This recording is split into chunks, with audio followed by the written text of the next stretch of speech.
ባራክና ሰራት እልውስጥ ተጋብተዋል። ባራክ ሰራት እንዳይፈታት በጥበብ ነው ነገሮችን የምታረገው። ዘይነብን መጀመሪያ ከቤት አሽቀንጥራ አስወጥታታለች። ካድረን ብትሆን አርቃታለች። እሷን እንደምታያትና እንደምትንከባከባት እንደ እናት እየመጣች እንደምትጠይቃትም ቃል ገብታላት፣ ግን ደግሞ ቀስ በቀስ ካድረን ከዘይነብ ማራቁ ዋነኛዋ ተልኳ ሆኗል። በተለይ ደግሞ ባሏ ሰራት ከሷ ጋር እኩል እንዲሁም ብላ ከሴዴፍ ጋር እንዲተኛ አቀነባብራለች።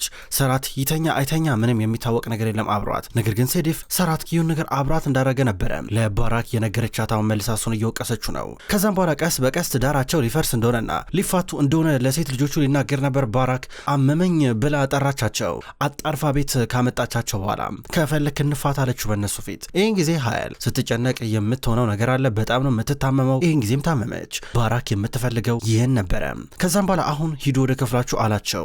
ከዛ በኋላ ዞር ብሎ ተመለከታት። ስታስብ ሁሉም ነገር አንቺ እንደምትፈልጊው ይሆናል ብሎ ይጠይቃታል። እሷ በአንድ በኩል ምንም አትሆንም እያለችው ነበረ። ምንም እንደማያመጣ ተነግረዋለች። ከዛ እሱ ባራክ አንድ ነገር ልንገርሽ፣ ይኸውልሽ ወደድሽም ጠላሽም እንፋታለን። እኔ እስካሁን ድረስ ዝም ያልኩት ልጆችሽ እንዳይጠሉሽ ብዬ ነው። ሁለት አማራጭ አለሽ። ቶሎ ብለሽ ከኔ ጋር ትፋቻለሽ፣ አለበዚያ ደግሞ የተፈጠረውን ነገር በሙሉ ነገራቸዋለሁ። ከዛ በኋላ ከባድ ይሆናል ይዛለት ብሏት አስፈራርቷት ወጣም።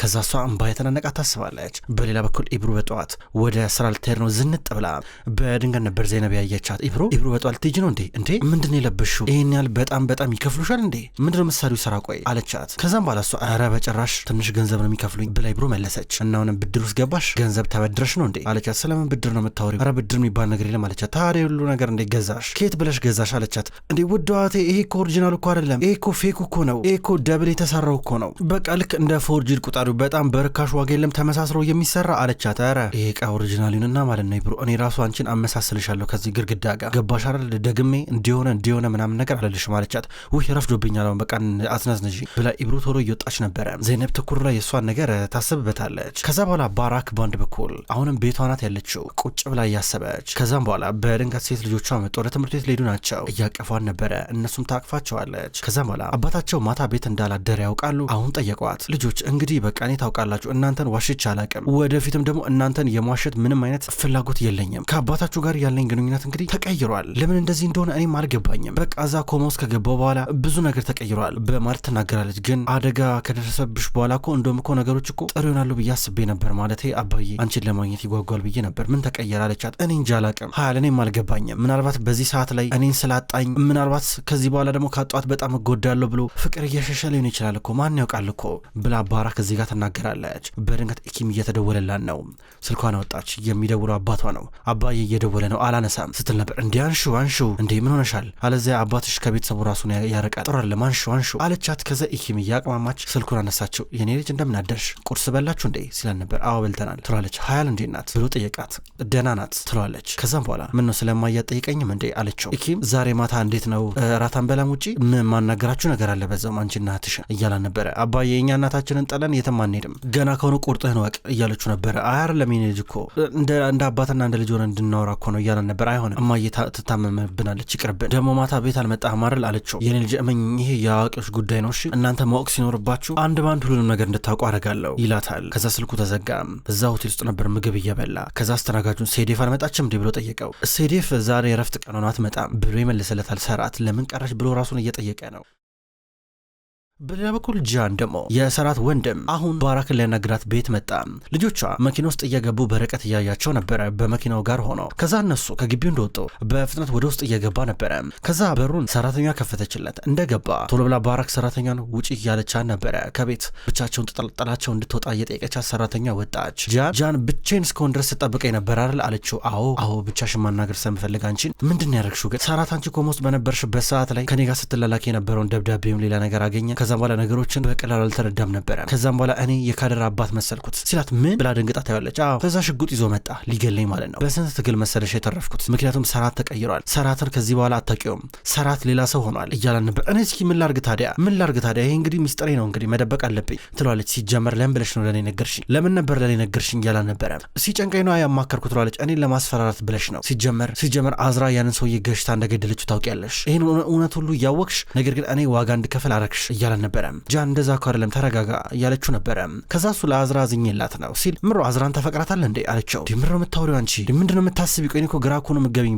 ባራክ የልጅ ሰራት አይገባውም። እኔ የካድርን አባት ማግኘት አለብኝ፣ የዋጋውን ሰጠዋለሁ። ገባሽ አይደለ? ሰራት እንደዚህ አይነት ሰው እንዲሆን እኔ አልፈቅድለትም በጭራሽ። ወንድሜ በጣም አዝኖብኛል። ወንድሜ ቆርጮሞብኛል። እሱ ይቀር እንዲለኝ ማድረግ አለብኝ።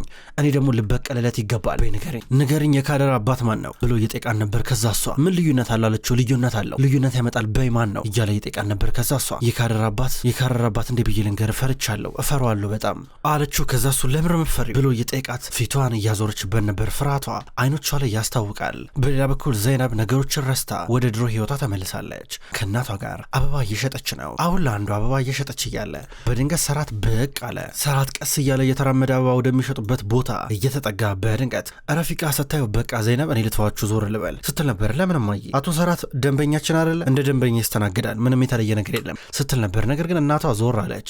ከዛ በኋላ ምን ነው እንዴ ደንበኛ ነኝ እንዴ አላት። አዎ ምን ትፈልጋለህ? ሊሊዎች ትፈልጋለህ? ምን አበባ ይመቻል አለችው። እኔ ሮዝ ነው የምፈልገው ቀይ አበባ እያለ ነበር። ጥሩ እሺ ለቤት እንዲሆን አድርጌ ያዘጋጅልሃለሁ አለችው። ከዛ እሱ እኔ እንኳን የመጣሁት ልሰጥሽ ነው አላት። ቤት ውስጥ እያለች በሆነች እቃ ነገር ቃሪያ ተክላ ነበረ። አሁን ና መጣላት። በጣም ጥሩ። መጀመሪያ ካድር ከቤት ወጣች፣ ከዛ እኔ ከቤት ወጣሁኝ። አሁን እንግዲህ በመካከላችን የሚያስታውስህን ነገር የሚያገናኘንን ነገር ቀስ ብለህ ከቤት እያስወጣ ነው። በጣም ጥሩ ነው።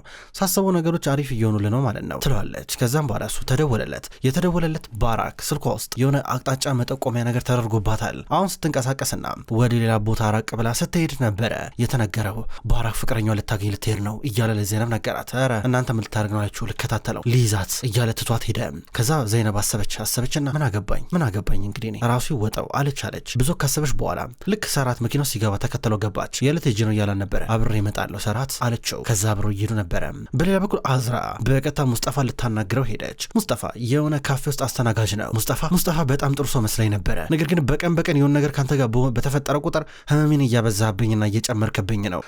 አንተ አስመሳይ ነህ ስትለው ነበር። ምን አረኩኝ እያለ ነበር። ባለፈው ለታ ህሊኔ ጸጽቶኝ መጥቼ ይቅርታ ጠየቅኩ። ከዛ አንተ ምን አረክ? ሄደ ሮጠ ለተናገርካት ከዛ ሄዳ ልጅ ያልነገረችው ይኸው ጃን የዘለስ ያሰቃየኝ ነበር የዋለው ትለዋለች። እንዴ እኔ ያልነገርኳትም ለእናቴ ብቻ ነበር የተናገርኩት እያለ ነበር። አንድ ጊዜ ተናገራል። ለምን ትናገራለህ? ቆይ ለምን ትናገራለህ? እኔ እኮ የሆነ ነገር ሳረግ እኮ አምኜ እኮ ነው እያለችው ነበር። ምንድነው መታሽ እንዴ?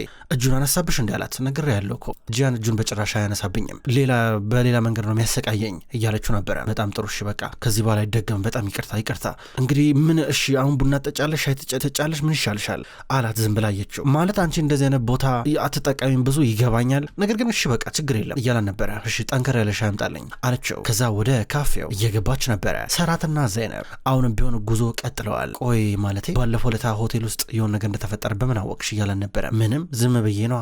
የፈለግከውን ነገር ማድረግ ትችላለህ አቶ ሰራት። በነገራችን ላይ ማለቴ የራስህ ሆቴል አይደለ እንደፈለግ በሚስጥር ማድረግ ትችላለህ አለችው። እንዴ ይሄ እንግዲህ የኔ ግል ህይወት አይደለ አላት። አዎ እኮ የግል ህይወት እኮ ነው ትላለች። ታዲያ ለምንድነው የምትናደጀው አላት። ኧረ እኔ አልተናደድኩም ስትለው ነበር። ግን በጣም ተናዳለች። ባለፈው ለታ ከሴሌፍ ጋር ተኝቷል አልተኛም የሚለው ነገር አሁንም ግራ እያጋባ ነው። ፊቷ ላይ ያስታውቃል።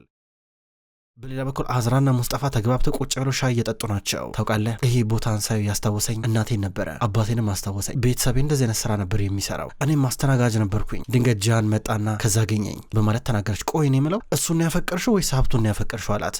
ኧረ እኔ ምንንም አላፈቀርኩም፣ እሱ ነበር መጀመሪያ መታ ያፈቀረኝ፣ ከዛ ገባኝ ማለት ነው እያለች ትነግረዋለች። ብዙ ነገር ነግራው በመጨረሻም በቃ ሙስጠፋ ልጅ ድንገት ደግሞ ጃን ቀድሞኝ ቤት ከመጣ ችግር ነው የሚፈጠረው፣ እባክህ ደግሞ እዚህ መጥቼ እንዳልነበር እንዳልነግረው እባክህ አለችው። ኧረ ምንም ችግር የለም ይላታል። ፈጥና እየወጣች ነበረ። ጃን በሌላ በኩል ሆቴል ውስጥ ነው ያለው። በድንገት ኢብሮ መጣች። የሆነ ቡና ነገር ካቀረበችለት በኋላ እንዴ እኔ እኮ የቀጠርኩሽ እኮ እንግዳ ተቀባይ እንድትሆኝ ነው፣ ረዳት ጸሐፊም እንድትሆኝ ነው እንጂ የካፌ አስተናጋጃችን እንድትሆኝ አይደለም። ምንድነው ችግር አለ እንዴ አላት። አይ አስተናጋጇ ቀርታ የእሷን ቦታ ልሸፍን ብዬ ነው ብላ ተናገረች። ከዛም በኋላ እሱ ነው እንዴ እሺ ቁጭ በይ እያላን ነበረ። ከዛ እሷ አቶ ጃን ተው እንደዚህ አትሆን ይለ ተረጋጋ ገባ አይደለ ምንድነው እኔ አመሰግናለሁ ምን አንጠብቀ ነው አለልህም እባክህ ብላ ልትሄድ ነበረ። ኧረ በጣም የምታስቂ ሰው ነሽ ቁጭ በይ አልኩኝ እኮ አልሰማሽኝም እንዴ እያላን ነበረ። ደንግጣ ከዛ ተቀመጠች። ከዛም በኋላ ይኸውልህ ሰማኝ እኔ ይሄ ስራ ያስፈልገኝ ነበር አሁን ምንም ብትለኝ እሺ ነው የምልህ ታዝዤ ልሰራልሃለሁ። ከዛ የዲኤንኤ ምርመራ ውጤት በኋላ ነገሮች ድብልቅልቃቸው ወጥተዋል ስትለው ነበረ። በካድር ጉዳይ ነው የምትይኝ? እኔ ምለው ካድርን ገና እንዳገኛችኋት ከሰራት ጋር እንዳገናኛችኋት ገንዘብ ወስዳችሁ ነበር ከሰራት አንቺና እህትሽ። ያን ሁሉ ገንዘብ ግን ምንድን ያደረጋችሁት? ምን ገዛችሁበት አላት። አይ ብድር ነበረብኝ ፍቅረኛ አጡዞኝ የሆነ ሰዓት ላይ አይኔን አውሮት ልቤ ልቤን ደፍኖት በእኔ ስም ገንዘብ ተበድርኩለት፣ ገንዘቡንም ሰጠሁት፣ እሱ ግን ድራሹን አጠፋ። አሁን በጭራሽ ላገኘው አልቻልኩም እና ኃይለኛ ብድር ውስጥ ነበርኩኝ። በቃ የአቶ ሰራት ገንዘብ እዳውን ከፈለልኝ በማለት ተናገረች። ማን ነው ልጁ እያላን ነበር። ተው እባክሽ ለመጥማጦች ናቸው እነሱ፣ ስለሱ ማውራት አልፈለገም ስትሮ ነበር። ባገኘው ግን እጁንም እግሩንም ሰባብርለታለሁ ብላ ተናገረች። ከዛ ስሙ ማን ነው አላት። ኦካን ይባላል አለችው። በጣም ጥሩ በስልክ ቁጥሩ እዚህ ስልክ ላይ ጻፊ ማለት እኔ ላገኘው እችላለሁ። ምን አይነት ጠንካራ ሰው እንደሆንኩ ታውቂያለሽ አይደለ? እጆቼ ረጅም ናቸው፣ ብዙ ሰው አውቃለሁ፣ አገኘዋለሁ አላት። ከዛ እሺ ብላ ስልኩን እየጻፈች ነበረ። ዘይነብ እና ሰራት ባራክ ካለችበት ወደ ተባለው ቦታ ደረሱ። ራቅ ብለው ነበር የሄዱት ወደ ውስጥ ሊገቡ ብለው። ከዛ አሰቡ ተነጋገሩ። ትንሽ ገቡ። ሲገቡ ባራክ ብቻዋን ነበረች። ማን እየጠበቅሽ ነው አላት። አንተን እየጠበቅኩ። እቺ ደግሞ እዚህ ምን ታደርጋለች ብላ ጠየቀች።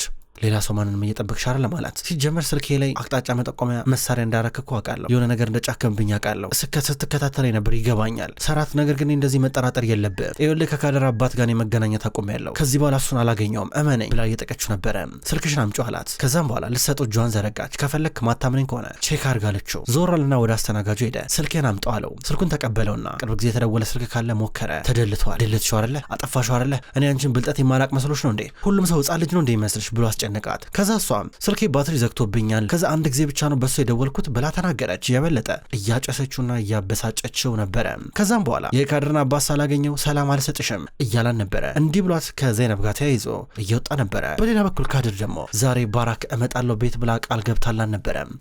ስጠብቃት በመስኮት በኩል አትመጣም። ከዛ ቱሊያ ካድር አትልፊ እናትሽ የምትመጣ አይመስለኝም እያለቻት ነበረ። እንዲህ እያለቻት ካድር በጣም ከፋት። ከተወሰኑ ደቂቃዎች በኋላ ባራክ ወደ ቱሊያ ደወለች። ሄለው ባራክ እየሰሞኝ ነው። እሺ አይ ናፍቃሻለች ካድር እየጠበቀችሽ ነበር አለቻት። ከዛ ስልኩን ስጫ ስትላት ነበረ። ካድር ስልኩን ተቀበለ። ካድር እንዴት ነሽ ስትላት ነበር። እማዬ ዛሬ አትመጭም እንዴ ስትላት፣ ካድር ዛሬ መምጣት አልችልም፣ ነገ ግን በእርግጠኝነት እመጣለሁ። አንድ ቤት ስራ ልስጥሽ፣ በፍጹም ዘይነብን እንዳታናግሪያት። እኔና ዘይነብ ማለት ጠላቶች ነን። ዘይነብን ካገኘሻት እኔ ከፋኛል፣ ከከፋኝ ደግሞ አልመጣም ብላ እዚህ ጋር እያስጠነቀቀቻት ነበረ። ካድር የበለጠ እየፈራች ነው። ዘይነብን ማናገር ከዚህ በኋላ የምትፈልግም አይመስልም። በሌላ በኩል ሰራት ወደ ሆቴሉ መጣ። ጃንን እያገኘው ነበረ። ከዛ በኋላ ቅድም ባራክ ልታናግራት ሄድክ እንዴ አለው። አዎ ነገርኳት ሲለው ነበረ። እንዳነገረች አለው። አልነገረችኝም። ሰራት ከምል በላይ ነው ይህን ሰውዬ የምትፈራው። ምን እንዳረጋት አላውቅም፣ ነገር ግን በጣም ትፈራዋለች እያለ ሲነግረው እኔን ነው መፍራት ያለባት እያለ ደግሞ ሰራት ይመልሳል። ተናደው ዞር እያለ ነበረ። በሌላ በኩል ካደር የቤቷ በረጋ ቆማ በአሻንጉሊቷ እየተጫወተች ነው። በድንገት እየመጣች የነበረችው ዘይነብ ናት። ዘይነብ ወደ እሷ ስትቀርብ ካደር ስታያት ልትሄድ ነበረ። ከዛ በኋላ ስትቀርባት እባክሽ አትጠጊኝ ዘይነብ፣ እባክሽ አትጠጊኝ ስትላት ነበረ። ለምን እንዲህ ካደር ምን ተፈጠረ ስትላት፣ ይኸውልሽ እማዬ ቅድም ደውላ ነበረ ዘይነብን እንዳታናግሪያት የኔ ጠላት ናት፣ እሷን ካናገርሻት ቅር ይለኛል፣ አዝንብሻለሁ አለችኝ ብላ ነገረቻት። ከዛ ዘይነብ በቃ ችግር የለም ብላት እዚሁ ተለየቻት። ሁለቱም እየተዋደዱም ቢሆን እዚሁ ተለያዩ። ዘይነብ እያዘነች ወደ ቤት ትመጣለች። ኢብሩ ከስራ ቤት መታለች። ስልኳን እየነካካች ነው። እናቷ ደግሞ ኧረ አንቺ ልጅ ስራ ግዥኝ ታይ ግን አንድ ጊዜ ስልክሽ ላይ ከተጣድሽ በቃ ስራ እንኳን ትዝ አይልሽማ ትላታለች። ድንገት ሙስጠፋ መጣ። በጣም ነው የምታሳዝኘው አንቺ ብሎ እየጨዋባን ነበረ። እንዴት ነው ሮጠሽ ሄደሽ ለጃን ባለፈው ለታዝራ ይቅርታ እንደጠየቀችኝ የምትነግሪው እያለ እዚሁ አጋፈጣጣ አፋጠጣት። እሷ ደግሞ ምን ችግር አለው እያለች ነበረ። ዘይነብም መጣች። ዘይነብ መታኝ ስትሰማ በጣም ነበር የተበሳጨችው። ሙስጠፋ ስራሽን ትለቂያለሽ እያላት፣ ዘይነብም አዎ ስራሽን ልቀቂ፣ ከዚህ በኋላ እዛ ቦታ ሄደሽ አሰሪም ስትላ ነበር። ድንገት አባታቸው መጣ።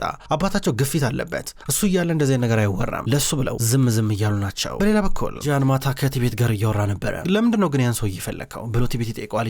ኢብሩ የሰጠችውን ስልክ ቁጥር ለቲቤት ሰጥቶት ቲቤት ሰውየውን አግኝቶታል። ጠዋት አምጣልኝ እያሉ ነበር። ደግሞ እዚህ ጋር ጃን አብሮ እየጠጡ ነበር የሚያወሩት እና የካደር አባት እስካሁን ድረስ አልተገኘም፣ ሰራት እየፈለገው ነው እስካሁን ድረስ ብሎ ጠየቀው። አዎ እያለ ጃን ይመልስለታል። ድንገት ጃን መጣ። ጃን እያያቸው ነው። ከዛ በኋላ ቲቤት እና ተቀላቀለን መጠጥ እንቅዳለን ሲለው አያስፈልግም ብሎት ጃን ዞር አለ። ከዛ ጃን በጣም እየፈራ ሰምቶናል እንዴ ይለዋል። ኧረ እባክህ ቢሰማ ኑሮ እስካሁን ድረስ ተረጋግተን ቁጭ ብለን እንጠጣ ነበር እያለው ነበረ። ከዛ ጃን በቃ ኦካን የሚባለውን ሰውዬ ጠዋት ታስረክበኛለህ፣ ጠዋት እንደዋወላለን፣ ደውልልሃለሁ ብሎት እየተለየው ነበር። እዚሁም ክብራትና ክብራን እንኳን ወደ ቅመም ስቶሪ የዩቲዩብ ቻናል በሰላም መጣችሁ ውድ ተመልካቾች።